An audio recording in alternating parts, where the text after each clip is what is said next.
All right, I'm going to go ahead and get this party kicked off. We are so glad to have everyone with us. I do want to do a few housekeeping notes with you before we begin.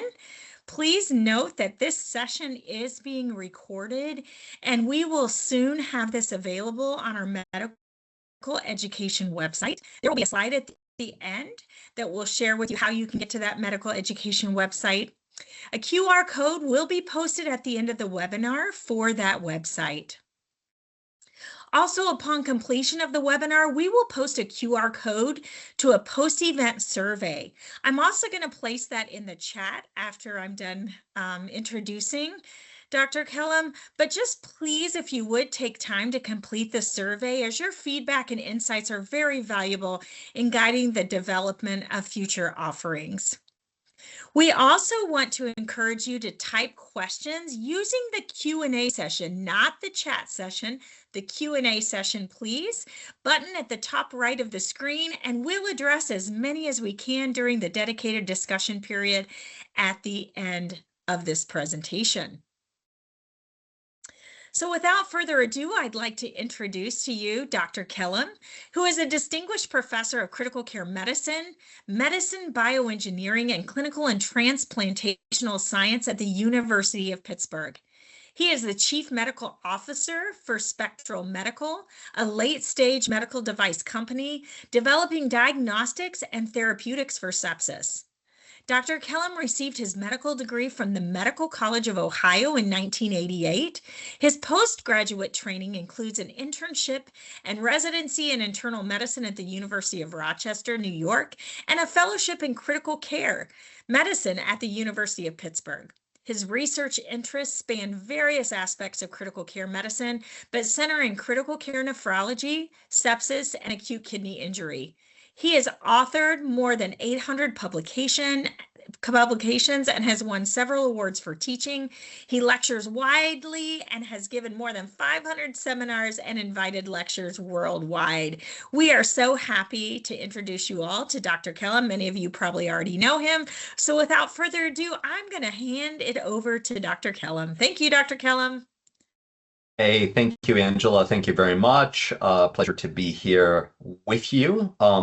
This lecture concerns fluid management, as you've heard, one of the pillars of critical care medicine. It's probably no exaggeration that we spend as much, if not more, of our time dealing with this issue in the ICU than any other issue that we could think about.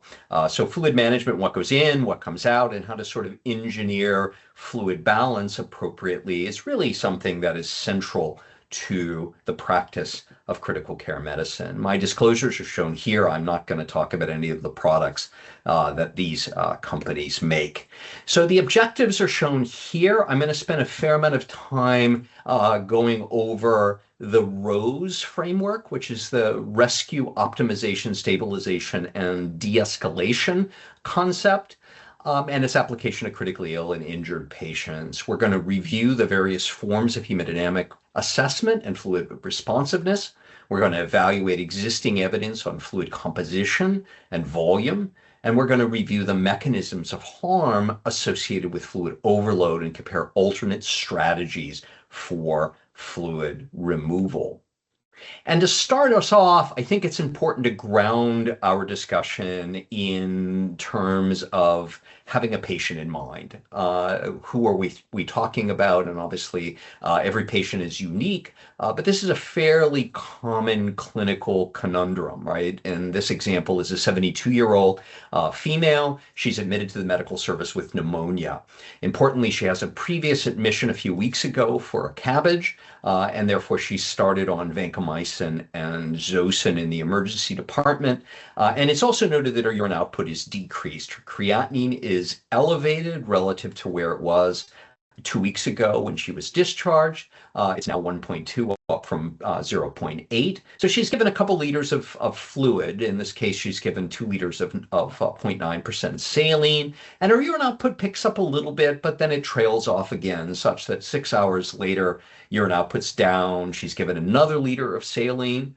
and she develops increased work of breathing. So people then decide to give her some Lasix, first 40, then 80, and no response. Her clinical exam demonstrates jugular venous distension. Her chest X-ray shows bilateral infiltrates and a left-sided effusion. Her blood pressure is a little soft, 100 over 80, over 50. So the question really is, and I'm sure this sounds familiar to any of you who practiced in critical care, and that is, does she need more fluid? Does she need less fluid? Is her fluid optimized? And we should be thinking about other things for this patient. And so the concept of the ROSE framework is to acknowledge that patients go through different they go through different phases in terms of what our goals of fluid management are. There are patients who are dying of hypovolemic shock that present to emergency departments and sometimes even occur in hospitalized patients, although quite rarely these days, who require rapid fluid resuscitation in order to rescue them, right? Somebody who's got a critical hypovolemic shock really needs to have fluid optimized very quickly. But outside of that, we're spending most of our time somewhere between the optimization phase, where we're titrating fluid very carefully. We're still administering fluid, but we're not doing it in just sort of blind fluid boluses because of the time constraints. We're being much more thoughtful about how much fluid we're giving. And then the stabilization phase, where we're actually beginning to restrict fluid to a certain extent, getting ready to achieve a point in time where we can actually start removing fluid, a phase that's often referred to as de-escalation, sometimes also referred to as de-resuscitation. I'm not sure I particularly like that term, but we have a point at time where it's important to start removing fluid. And the goals are really quite different. In the rescue phase, we're really saving the patient, whereas in these other phases, we're really more the patient's life-threatening hypovolemia has been addressed, and we're now at a phase where we're managing complications and we're trying to avoid fluid overload while we're maintaining organ perfusion. The tool for guiding us through the ROSE paradigm really is hemodynamic monitoring. And we use hemodynamic monitoring in its various forms, and we'll discuss some of those forms today for diagnosis. And for that, we're mostly about trying to decide whether a patient has shock. And if they have shock, what type of shock? But even if they have distributive shock, as the patient in this particular case most likely does, we're still interested in understanding whether or not the heart is functioning appropriately. And of course, the example that I gave is a patient for whom we might have concern that her cardiac function may not be normal, even though the mechanism of her shock, if in fact that's what she has, may well be more of a distributive shock. We also use it for monitoring. We use it to answer the question, is she getting the right therapy, both in terms of therapy selection, as well as titration and dosing of those therapies. And then finally, although less commonly used, we use it in the de-escalation phase to understand how we might manage and avoid volume overload, or if volume overload is present, can we reverse it safely and effectively, and what is the best approach to treatment? So hemodynamic monitoring has roles across all of these domains. It's sort of critical part of our assessment. When I started in critical care in the 90s, we may well have thought about hemodynamic monitoring as a kind of a nice thing to have when it was available, but we didn't have it on most patients, whereas now it's really to be in a modern intensive care unit means that hemodynamic monitoring should be available, and we're really using it in all patients with shock through really these various phases of their care.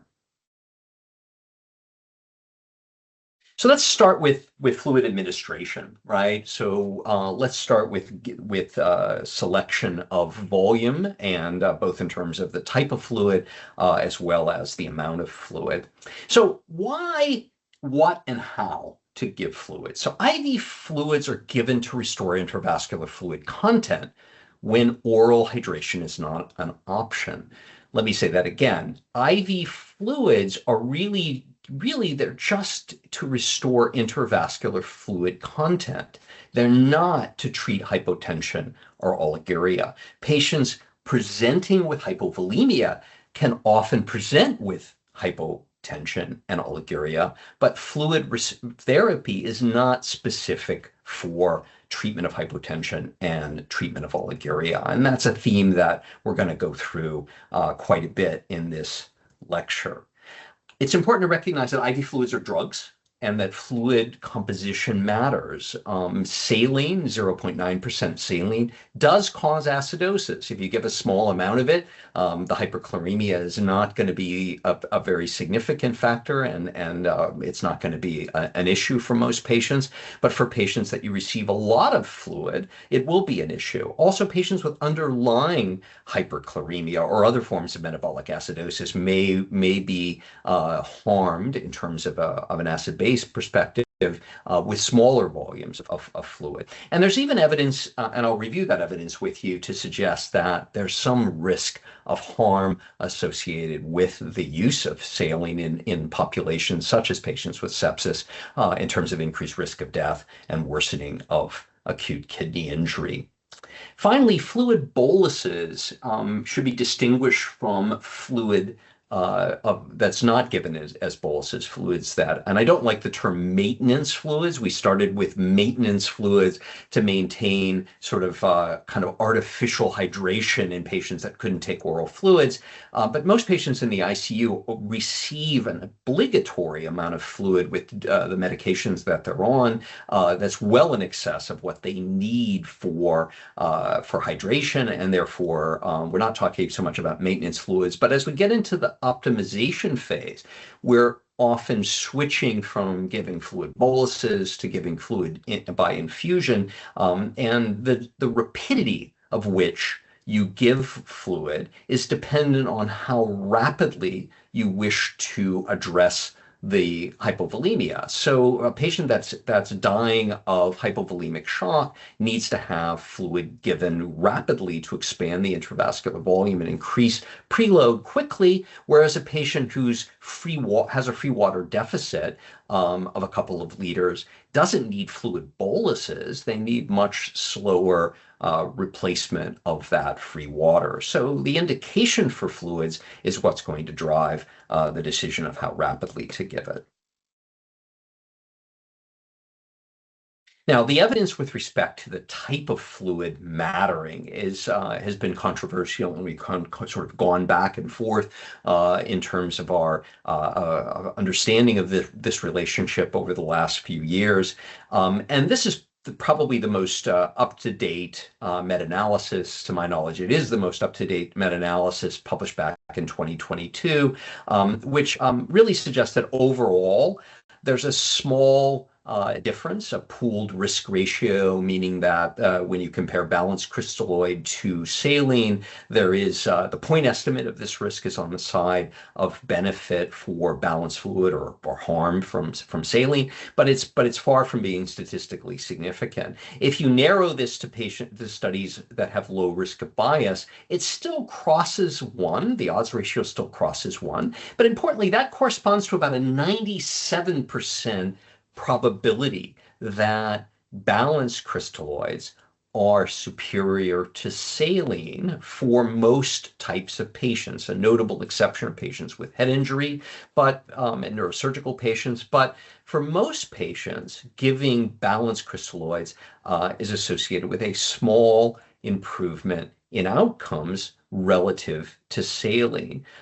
People have interpreted this differently. They've interpreted this as being not statistically significant and therefore not important. I think that's wrong. I think that we should interpret this as maybe not achieving the 97.5% posterior probability of benefit we're used to seeing with an odds ratio less than 1, but it's awfully close. And this is based on data from thousands, literally tens of thousands of patients were not likely to narrow this confidence interval any further. And remember, when we're talking about risk of death, which is what this is really to, it's unlikely that we're going to see a larger effect size. The idea that you see a risk ratio of 0.96 is credible. If we were showing a risk ratio of 0.8, just from choosing the type of fluid, I don't think we would find that credible. So I think the answer is that the risk of death does associate with a balanced fluid resuscitation strategy, and the data, although not definitive in the sense of 97.5%, is awfully close. And I think since you have to make a decision what fluid you're going to give, my money would be on using balanced fluids. Now, in terms of the amount of volume to receive, I'm going to focus on septic shock because it's a good example of a situation where a large amount of fluid is often required. This is the trial. There were many early goal-directed therapy studies, as you know, done a few years ago.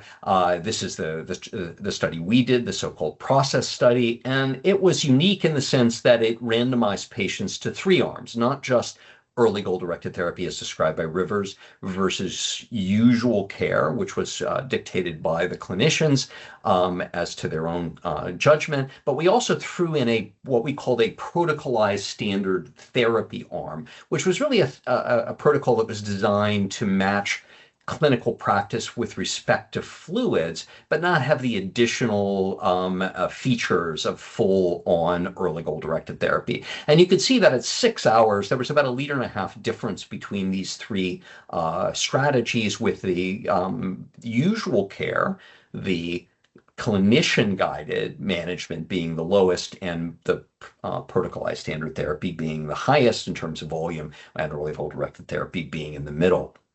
And the results, which are shown here, were very clear that although this is not quite statistically significant, if anything, the usual care arm, which was associated with the least amount of volume, about 1.5 liters lower than the protocolized therapy, and about nearly 1 liter less than the early goal-directed therapy, was associated with actually less new onset cardiovascular instability, which is really what you were aiming for, right? This idea of managing shock. There was no advantage of giving more fluids. And interestingly, that the signal in terms of harm that emerged from this, looking at the use of renal replacement therapy over the first week, was statistically significant. And you can see that there was a fairly large difference between the usual care arm, the least amount of fluid, and the protocolized standard therapy, most amount of fluid. And this is a theme that you'll see again and again, that there doesn't seem to be an advantage in giving on average, and that's an important concept as we move forward here. All of these are averages because we're treating all the patients the same, which is the real problem with all of this evidence. But on average, if you give patients more fluid, you don't improve their cardiovascular status, and you disadvantage them, if only slightly, in terms of risk for renal replacement therapy. Now, importantly, we did some additional work on this that was published in this paper here. The primary trial was published in the New England Journal back in 2014, and in 2016 we published some follow-up data on this, in which we really couldn't find any difference in renal replacement therapy at other time points or overall for patients. This was at 1 week. There was no difference in new AKI or AKI progression, either by KDIGO criteria or by biomarkers, and AKI recovery was the same. But there was clearly no evidence of benefit for giving more volume to patients in terms of either survival or renal endpoints.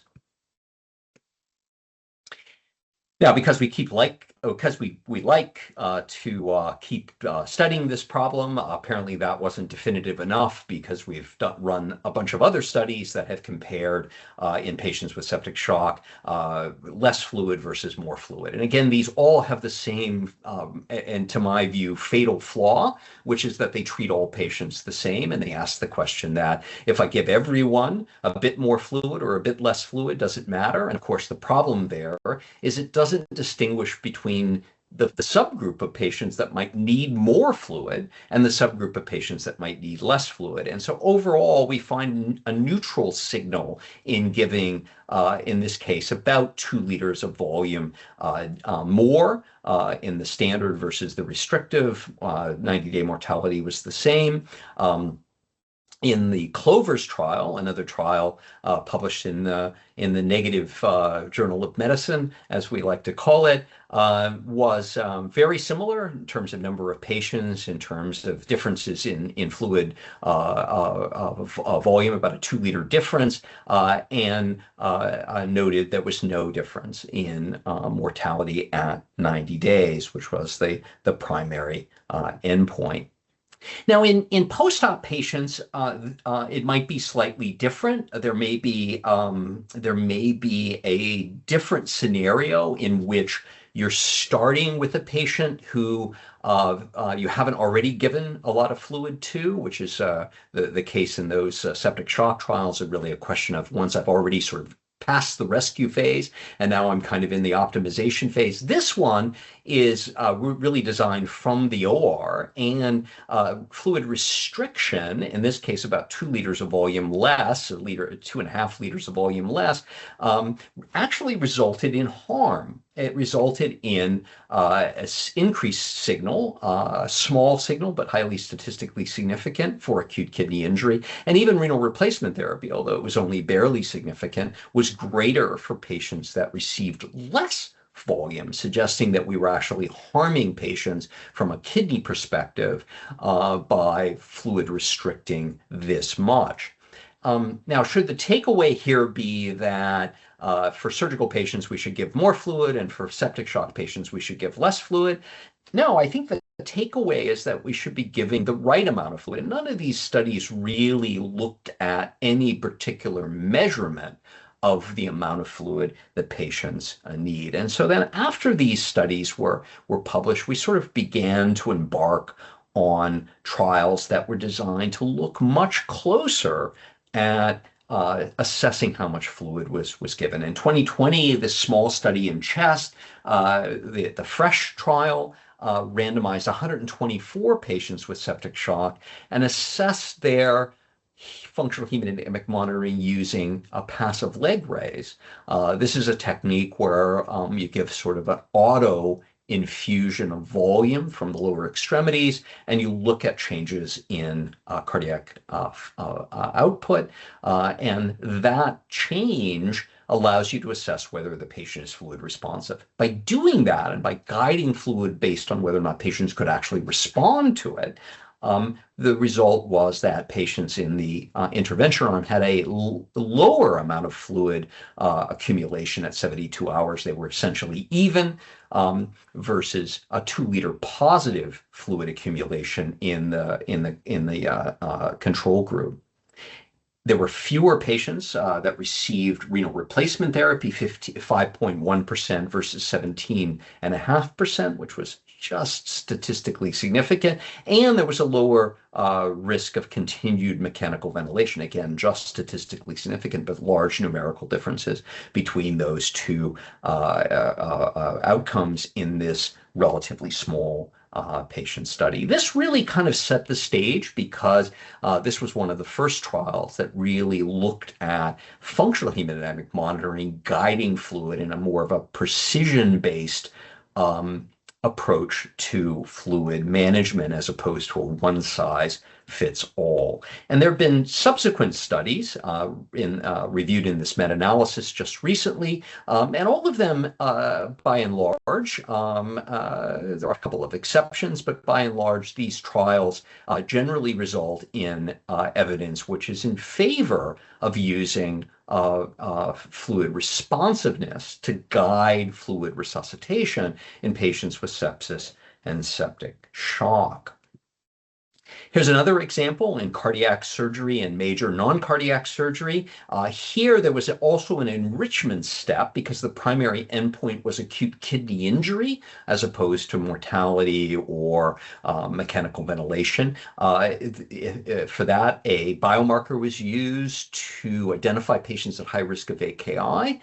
And these patients were then subjected to what was referred to as a KDIGO bundle. This was a bundle of therapy in the KDIGO clinical practice guideline, which involved advanced hemodynamic monitoring and optimization of volume status and hemodynamics, but it also included avoidance of nephrotoxic drugs, radiocontrast, and prevention of hyperglycemia. This bundle applied to this group of patients resulted in a very significant decrease in moderate or severe acute kidney injury, again suggesting that precision medicine, identifying the right patients and then optimizing them using functional hemodynamic monitoring can be effective. This is the tailored hemodynamic support, and as you can see, again, it's quite different from giving a fixed amount of volume to everyone. In the trial, although the bundle included many things, the multivariable analysis found that hemodynamic optimization together with avoidance of ACE inhibitors resulted in the largest impact on outcome. And yet, interestingly, and this is critical, median total fluid balance, and vasopressors were not different between the arms. So it wasn't as though this resulted in a uniform give less or give more, that then you could say, well, I don't need the hemodynamic monitoring, I just give less or give more. No, in fact, there's no difference overall. It's the individual patient, some who received more fluid as a result of this, and some who received less fluid. And just like most decisions that we make in the ICU, we can't simply say, well, on average, patients need gram-positive coverage for their infection. On average, they need a vasopressor as opposed to an antihypertension. No, we decide to treat on the basis of the patient's needs, and we assess those and then prescribe therapy. So fluid management is no different. We were pretty foolish when we designed therapies that were based on an average approach by simply saying, let's give more fluid to everyone with septic shock. So the conclusion in my mind is individualized hemodynamic management is effective, whereas average therapy to all patients is ineffective. So in conclusion, just to restate that, compared to clinical judgment, blindly, as meaning not guided by functional hemodynamics, increasing fluid is not helpful for shock or resolution of acute kidney injury. Compared to clinical judgment, blindly, not guided by functional hemodynamic monitoring, restricting fluid is not helpful for survival and may actually increase acute kidney injury. Whereas resuscitation guided by fluid volume, by fluid responsiveness, assessed in a variety of different ways, reduces renal replacement therapy, mechanical ventilation in patients with septic shock, and reduces AKI in post-cardiac surgery patients. Now, I've not talked about the Andromeda shock trial because it used a very different form of precision medicine. It used a capillary refill as opposed to functional hemodynamic monitoring. And I think the justification for that was quite reasonable in the sense that it was a trial across multiple countries that had less access to more invasive forms of hemodynamic assessment, but it fits the paradigm as well. What about de-resuscitation or de-escalation of therapy? What about the E in the Rose paradigm? What can we say about that? Well, we have diuretics as one option, and we have renal replacement therapy. So why would we give diuretics? Years ago, there was some basic science data that suggests that loop diuretics resulted in less oxygen consumption in the renal tubular epithelial cells. And so for many years, people have wondered whether or not diuretics could be protective for the kidney. They're not. And I think we have pretty good data now to state that, but I'll go over that with you in a second. But more importantly, we use diuretics to treat or prevent volume overload. And this is really two things. One is paying for our sins, taking away the fluid that we resuscitated, and that includes in some cases patients we gave too much fluid to. And the other is to manage patients with fluid overload, which is the primary reason, much more so than solute overload, the primary reason we have to resort to renal replacement therapy. And so can we avoid renal replacement therapy in these patients? Those are the two reasons we typically choose to give diuretics. The 2017 European guidelines were pretty sanguine about the first one, right? We recommend against loop diuretics solely for prevention of acute kidney injury, and they gave that a grade 1B. I won't go over the individual studies that support this, other than to say that I agree with that assessment, that there's really no evidence that loop diuretics prevent injury to the kidney. However, they also say that we suggest using diuretics to control or avoid volume overload in patients that are diuretic responsive. This is a much lower grade, meaning that the evidence is less compelling, but nevertheless a strategy that I think is endorsed by most clinicians. And that's based on the fact that there is a clear relationship between fluid overload and mortality. This is a study in adults, in which you can clearly see that mortality increases as the proportion of patients that are fluid overloaded increases. And in pediatrics, this has been shown even better, I would say, and that as you move from less than 10% to 10 to 20% to greater than 20% fluid overload, mortality has a large increase. And this is is sustained when you do multivariate analysis to control for baseline severity of illness. Now, be careful, because there is nevertheless a strong indication bias here, right? Patients that wind up in this category tend to be less sick than patients in this category. And even after you try to control for that statistically, there is this confounding that's difficult to avoid. Nevertheless, if I can keep patients from being in these two categories, it seems like it's a reasonable thing to do. And several studies have really sort of tried to approach that. And the reason why is that virtually any organ system that you want to look at, there is a mechanism of injury associated with increased fluid overload, including the kidney. The kidney is in a capsule, it cannot distend. So when there is too much fluid, too much back pressure on the kidney, renal perfusion is decreased and injury to the kidney occurs. So the kidneys don't like too much volume any more than the heart or the lungs or the gut. Strategies for fluid removal include prevention, which is fluid restriction, careful INO monitoring, functional hemodynamic monitoring to be precise about fluid titration, conservative fluid management. We give a lot of fluids to patients in the ICU, not because we want to give fluids, but simply because we give a lot of intravenous infusions, and putting those fluids putting those drugs in as small a volume as possible is a good strategy to help avoid fluid overload. We can then resort to diuretics, which we talked about a moment ago, and we can use renal replacement therapy. And there are issues of both modality and timing, but also individual management of hemodynamics during fluid removal using renal replacement therapy. So let's start with monitoring. Let's start with urine output monitoring. This was a study we published. It was an observational study in a large group of patients in multiple different ICUs across the University of Pittsburgh Medical Center some years ago. And we looked at the use of very careful urine output monitoring, meaning that we monitored urine output very closely. The definition of this was having a urine output recorded at least every 2 hours with no gaps, versus less intensive urine output monitoring. And of course, this has implications for keeping the Foley catheter in, which is a controversial topic in the sense of risk of infection. My view is that that's very much overblown in the ICU. Of course, no one should have an invasive catheter longer than they need it, but the idea of pulling out Foley catheters in patients in the ICU when they're still hemodynamically unstable is, in my view, very dangerous.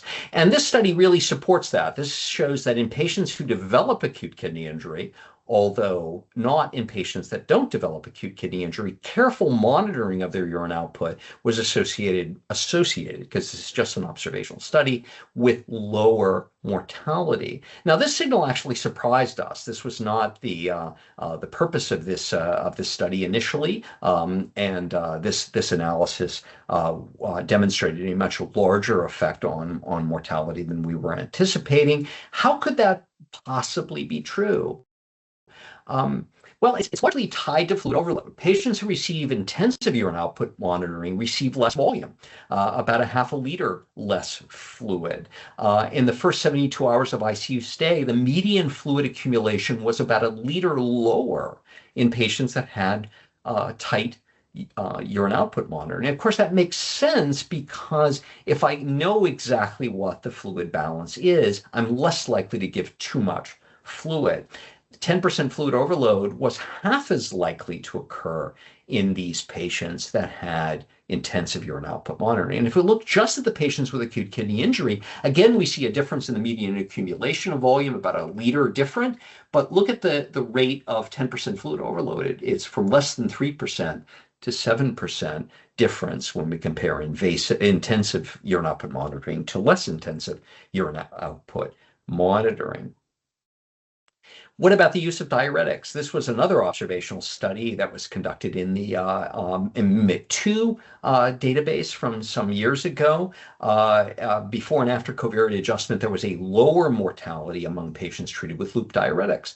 That benefit, however, was limited to patients who were fluid balance positive. So patients that did not have fluid overload or weren't even in positive fluid balance didn't benefit from diuretics. Again, this suggests that it's not the diuretics that are causing an intrinsic benefit. It is that avoiding fluid overload or managing it effectively is where this is beneficial. This signal is also seen in other settings. This is a Canadian study which shows that cumulative fluid balance in survivors is about 2 liters lower at all these time points compared to non-survivors. Again, remember the indication bias here. Patients that tend to be sicker have a lower need for volume compared to patients that are less sick. And of course, patients that are sicker tend to have a worse survival. Even after adjustment, we still see these differences, but nevertheless, that indication bias still persists. But what this study also showed, which I think is quite interesting, is there was enormous amount of heterogeneity across individual centers. This is 10 centers in Canada, and you can see some centers never used renal replacement therapy. There were 3 centers that never used renal replacement therapy, at least they reported never using it to manage fluid overload, and instead used loop diuretics, where there were other centers that used renal replacement therapy actually more or as much as they used furosemide to manage fluid, and most centers used both depending on the situation. Now, this comes back also to some evidence of harm associated with giving loop diuretics. This is a study by Ravi Mehta back in 2002 in JAMA.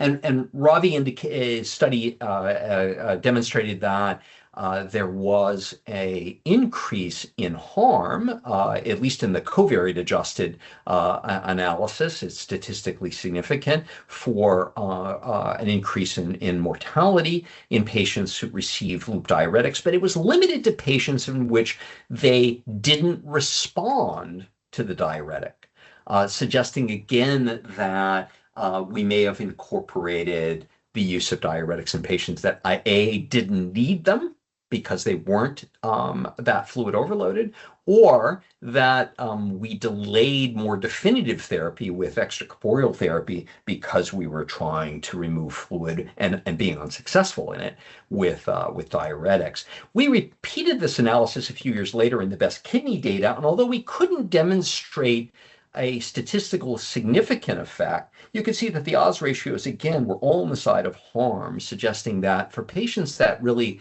can't respond to diuretics. Diuretics are not intrinsically benefit. Where the benefit comes from is the management or avoidance of fluid overload.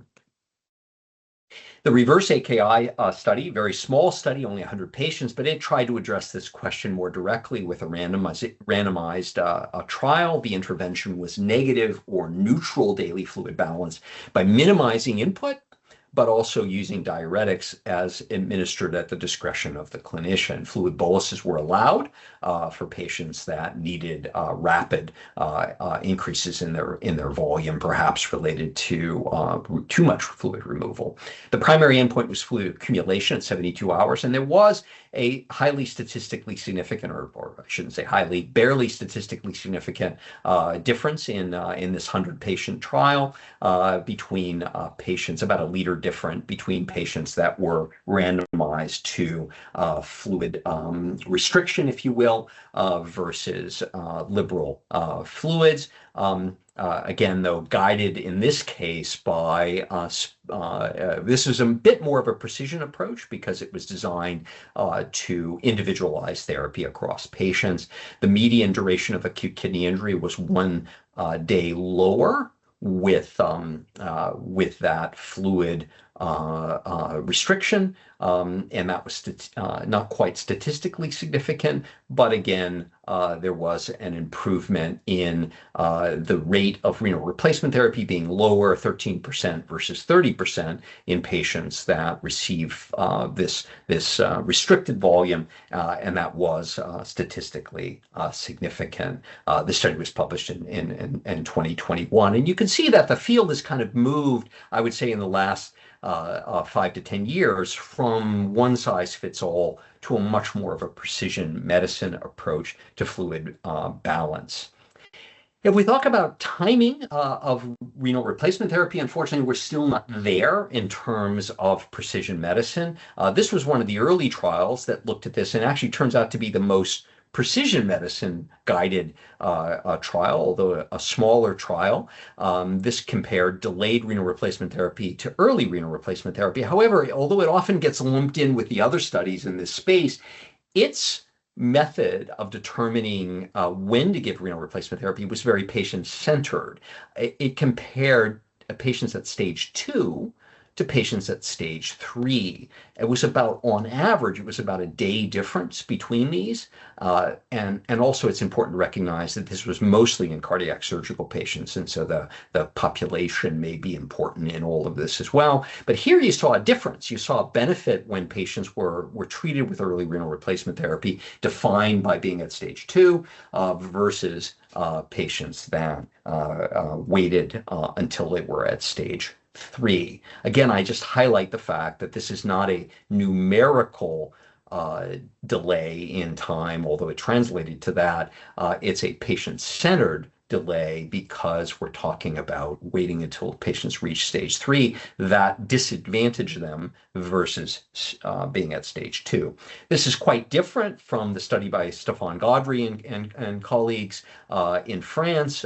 This was a larger, more multi-centered trial and demonstrated that there was no difference in terms of early versus a delayed strategy. Here, though, the decision was based on either initial early treatment with renal replacement therapy when patients have acute kidney injury and some, I would say, modest indications for renal replacement therapy versus more standard indications, meaning that they had severe volume overload, hyperkalemia, et cetera. And when you did that, you found no difference in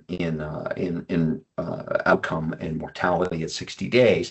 Importantly, though, and not shown here, is the fact that there were some patients that clearly were harmed from giving early renal replacement therapy in the fact that they would have otherwise never needed renal replacement therapy, whereas there were patients that were, so that's why patients in the early arm perhaps didn't benefit, but there were also patients in the delayed strategy who ultimately received renal replacement therapy and had the highest mortality. And so the delay in renal replacement therapy for those patients was actually harmful.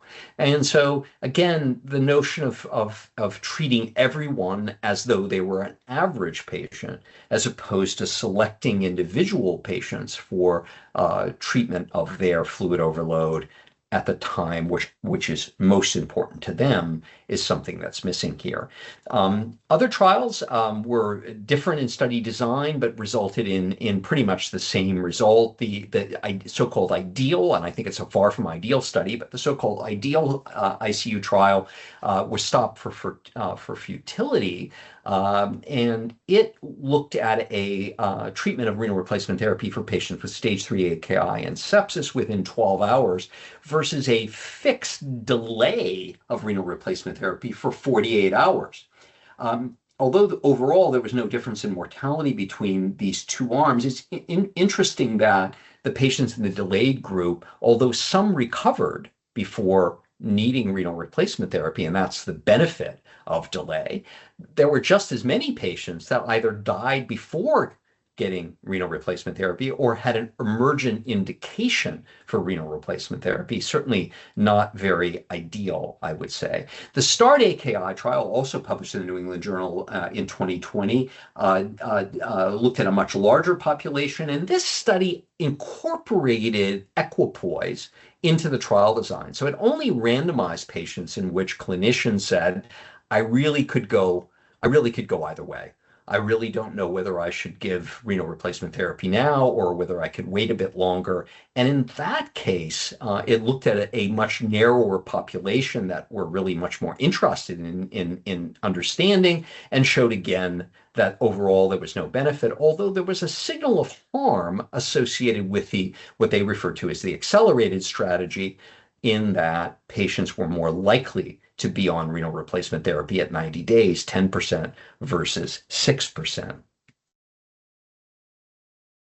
But all of this belies what I think is what's really needed, which is a precision CRT, just like a precision fluid administration, a precision fluid removal. And this was proposed by the ADKI group back in I think it was 2016, something like that, in which this conceptual model was put in place, which is the demand capacity imbalance or demand capacity balance. And it's to accept the fact that there will be times when demand, which is driven by solute load, volume load, acute illness, and chronic disease burden, will be high, and renal function, even if it's only modestly impaired, there may be a mandate to intervene with renal replacement therapy.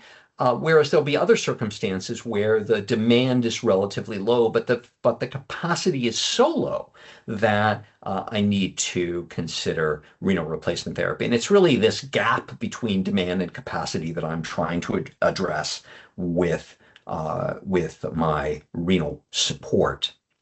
But there's another factor, which is just how fast I remove fluid. So just as important as how fast I give fluid, how fast I take it away is also important. This is known as net ultrafiltration. This is not fluid balance. This is not all your inputs and your outputs. This is just the amount of fluid that you're removing via the circuit. And when you remove it too fast, a sustained net ultrafiltration rate greater than 1.75 mLs was associated with harm. And this has been demonstrated in a number of studies now. And it should tell us that although this particular cutoff is maybe still uncertain, it is definitely true that I should be very careful about removing fluid too quickly in patients. It's also important to express my fluid removal in mLs per kilogram per hour to treat a small patient, a 40 kilogram patient, the same as a 200 kilogram patient, is clearly a mistake. And this is also tied into this concept of vascular refill and a relationship with vascular refill and inflammation, which was shown in this study in patients that were not very inflamed by having a low C-reactive protein. You can see this very tight relationship between plasma volume removal and then decrease in the interstitial volume as you refill the intravascular volume. You see it going back up. Here, though, if you have very high inflammatory response, having a C-reactive protein that's high, you can see that as you remove fluid, you don't see a very convincing vascular refill at all. The interstitial volume doesn't really come down very quickly, and as a result, you don't see much in terms of vascular refill. So this suggests that most of the patients that we have in the ICU have actually a very, very slow vascular refill, and we can easily exceed that when we're giving more than 1.75 mLs per kilogram per hour of fluid removal. And that's where the harm comes from. We're taking it out of the intravascular space. We're going to exhaust the amount of volume that's in the intravascular space, and fluid's not going to come back in from the tissue, so we're going to have hypovolemia. Ultimately, we will crash in terms of hemodynamics, but before that happens, we may deprive vital organs of perfusion, and this will be invisible to us until there is a global hemodynamic effect. So in conclusion, I would argue that hemodynamic monitoring is important for the diagnosis and classification of shock, but it's also important for selection and titration of therapy. Preload does not equate preload responsiveness. I think that's something that we've learned over the last decade. Fluid management of shock, the rescue optimization stabilization phase, it's important to remember that fluids can be life-saving, but fluid overload is dangerous and may be unnecessary in many of our patients. No evidence exists that more fluids benefit a already resuscitated patient, and the kidney does not benefit either. There's no evidence that less volume benefits patients in the rescue or optimization phase. Management linked to preload responsiveness, though, precision medicine approach is beneficial in both rescue and optimization, and probably throughout the ROSE paradigm. It's just that we don't have as much evidence in the other phases. Fluid removal, the so-called de-escalation phase, can be just as challenging as fluid resuscitation, and it should also be goal-directed, although again, we have less evidence in this space physiologically. There's no reason to treat that phase any different. So with that, I thank you for your attention, and I'll turn things back over to Angela.